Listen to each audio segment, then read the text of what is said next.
नमस्कार फ्रेंड्स. उन्हाळा सुरू झाला की झाडांवर आणि बाजारात रंगाने गडद आणि चवीला आंबट गोड असणारी जांभळे मोठ्या प्रमाणात दिसू लागतात.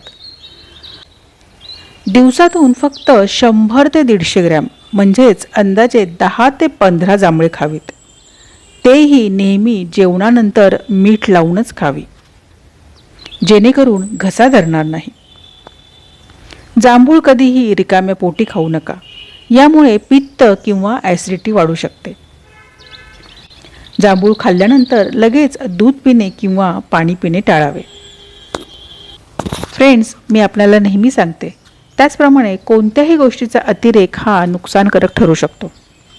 जास्त प्रमाणात जांभळे खाल्ल्यास शरीरात कोरडेपणा वाढून बद्धकोष्ठता होऊ शकते किंवा अंगदुखी देखील होऊ शकते.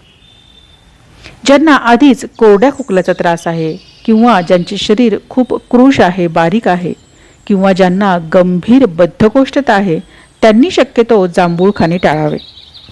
अशाच नवनवीन आयुर्वेदिक माहितीसाठी रानवराला सबस्क्राईब करायला विसरू नका.